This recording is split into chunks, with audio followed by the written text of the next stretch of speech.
కేసీఆర్ చెప్పుడు మాటలు విని చెడిపోయాడు. ఆయన వెంట ఉన్న వాళ్ళతో బీఆర్ఎస్ ఆగమైంది. ఇప్పటికైనా మేల్కోకపోతే వీఎస్పీకి పట్టిన గతే పడుతుంది. మండలి చైర్మన్ గుత్తా సుఖేందర్ రెడ్డి సంచలన వ్యాఖ్యలు. గుత్తా సుఖేందర్ రెడ్డి లాంటి ఇలాంటి మాట చెప్పిండంటే కేసీఆర్ కి ఎంత ఆప్తుడు, ఎంత దగ్గరుడు, ఎంత మిత్రుడు. కేసీఆర్ 16లో రిక్వెస్ట్ చేస్తే పార్టీలో చేరిన, మంత్రి పదవి ఇస్తామని చెప్పి ఇవ్వలేదు, కొన్ని నెలలుగా అపాయింట్మెంట్ అడుగుతున్నా ఇవ్వట్లేదు, బీఆర్ఎస్ లోనే లిల్లు పార్టీలో ప్రజాస్వామ్యం లేకుండా పోయిందని మామూలు స్టేట్మెంట్ కాదు నిజంగా కూడా. నాకు తెలిసిన రేపు మాప చేస్తారు. కేసీఆర్ చెప్పుడు మాటలు విని చెడిపోయింది. ఆయన వెంట ఉన్న వాళ్ళంతా బీఆర్ఎస్ ఆగమైంది. మండలి చైర్మన్ గుత్తా సుఖేందర్ రెడ్డి సంచలన వ్యాఖ్యలు అంటూ కూడా చూస్తాం.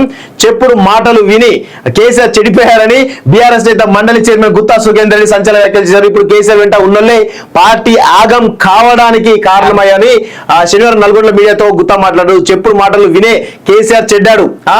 అలాంటి వాళ్ళు కేసీఆర్ ఇప్పటికైనా పక్కన పెట్టాలి, పార్టీని గ్రామ స్థాయి నుంచి నిర్మాణం చేసుకోవాలి. ఈ దిశగా ఆలోచన చేస్తేనే పార్టీ బతుకుతుంది. పార్టీ నిర్మాణం సరిగ్గా లేకపోవడం వల్ల బీఆర్ఎస్ కు ఈ దుస్థితి దాపరించింది.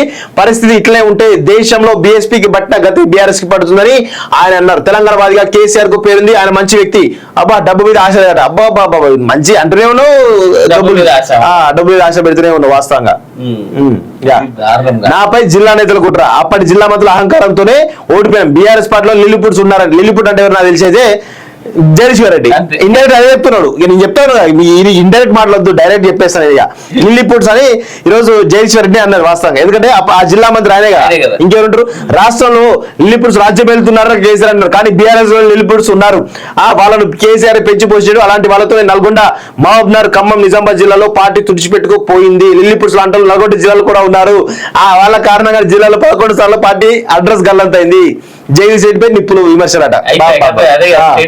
సో మొత్తానికైతే సొంత పార్టీలో ఉన్నటువంటి మండలి చైర్మనే ఈరోజు పార్టీ పైన ఇట్లా మాట్లాడుతున్నాడు అంటే ఏమనుకోవాలి? అంటే బీఆర్ఎస్ పార్టీ పరిస్థితి ఎట్లా ఉందో అర్థం చేసుకోవాలి.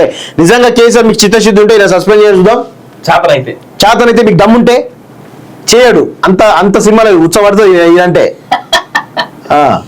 చాలా సీక్రెట్లు తెలుసు.